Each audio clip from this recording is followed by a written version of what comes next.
you very much for that historical reference. My department's going to be really pleased on Monday when I tell them about that. And my American presidency elected will also be interested if there's relevance to the course that they're taking right now as they get ready to graduate in 3 weeks. It's a pleasure to join the assembled here today to honor an extraordinary group of inductees. If you stay in a place like this one for a long time, you'll have the privilege to work with and observe some unusually gifted students and athletes. Not only did Kurt and Scott assume leadership roles in school life, but performed admirably in the athletic arena as well. A look at your program will highlight their many significant accomplishments on the ice and the lacrosse field.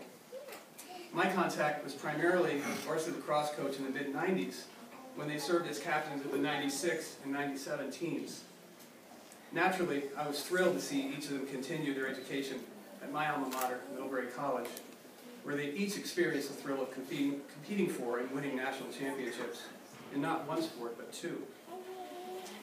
First, I think it'd be fitting to share short recollections of Scott and Kurt that illustrate just how much they meant to our teams here, and then briefly excerpt reflections from their college coaches. Scott captained our 97 team. As coaches, we were increasingly impressed with the quantum leap he had taken in improving his skills during fourth form year. His teammates were equally impressed by his steady leadership capabilities and elected him captain. Unhappily, Scott was injured with a broken bone in his ankle and missed all but 30 seconds of the 97 season. What kind of contribution would we get from him? Perseverance and commitment for sure. As coaches, we felt his frustration, and our respect for him grew as he faithfully hobbled out to practices and games on crutches to support his teammates. Our annual Hill game had been postponed as a result of bad weather, and the makeup date was set for the final game of the season at Lawrenceville.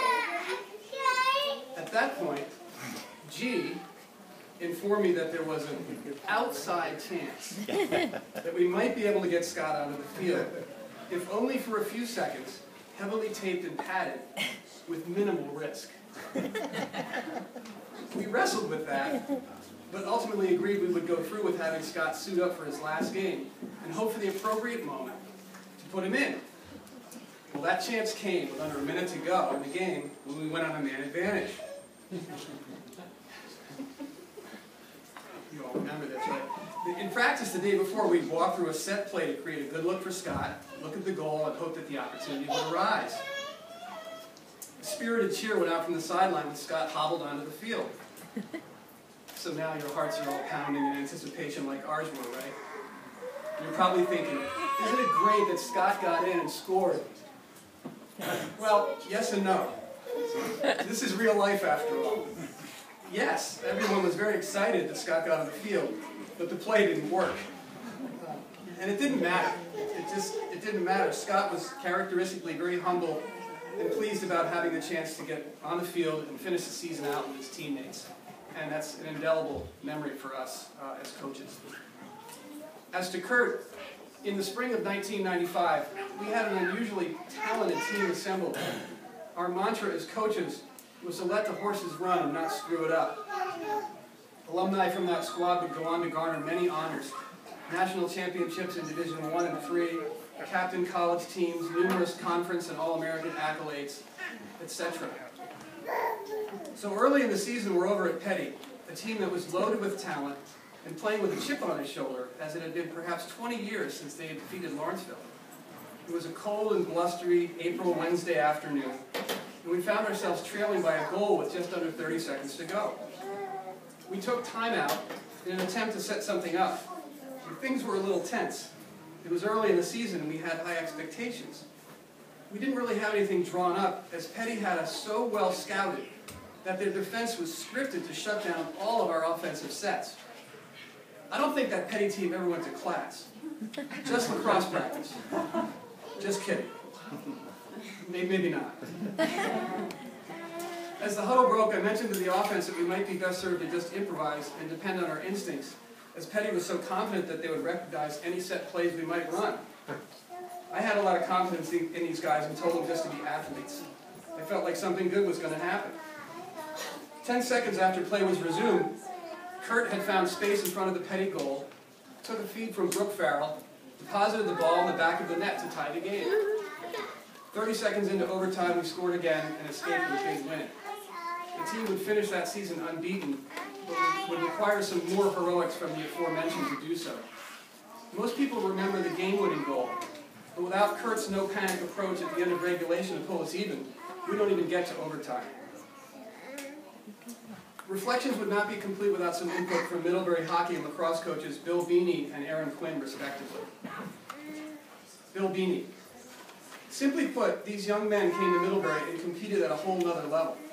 They made their teammates better players, while not only becoming All-Americans, but leading the team to national championships. When a critical play needed to be made to determine the outcome of the game, or score a goal, or make a hit, they played relentlessly and answered the call. Their battles in practice are still talked about during alumni events. But perhaps their greatest gift, I am sure, was passed on by their grandparents, their parents, and older brother, was the ability to positively touch those around them. Their many hours of community service had had a tremendous impact on our area and brightened the lives of those less fortunate. Both on and off the ice, Kurt and Scott have created a legacy not soon forgotten. Ryan was the same way and a wonderful role model for his two brothers and sister. Aaron Quinn. Scott. We had seen Scott's potential junior year and thought he could make a contribution as a long stick midfielder. And after graduating a lot of talent and leaders like Kurt from our 2000 team, we also thought Scott had a lot to offer as a leader and that our practice field would be transformed by his presence. He agreed to play, and we were the beneficiaries. He became a dominant, shut-down long stick midfielder during our run to the national championship. We played big, strong midfielders in the playoffs and national championship game that year, particularly a great Australian from Ithaca and a first-team All-American from Gettysburg. One can argue that we won the national championship that year because of the way Scott absolutely dominated these players. It wasn't just a stalemate, which would have been more than acceptable. Scott set the tone for our team by dominating the team's top player, picking up the ground balls, and helping in our transition game. We had excellent talent and players that year, but we had to win more by grit and persistence, and Scott personified those traits. Kurt. He was a great leader who led by example of work ethic, attitude, and character on and off the field. He had an excellent career, an All-American midfielder by senior year on a national championship team, a great quarterback on offense in the midfield. Such a strong leader that the assistant coach and I would constantly call him to the front of the bus on road trips to share thoughts and ideas about character, leadership, team chemistry, and how to manage the team. Today's induction of these four young people goes way beyond athletics. From my perspective, it's about family. As a coach and observer over these 4 years with these four young people, I was always struck by the strong family bond that the Goldmans shared.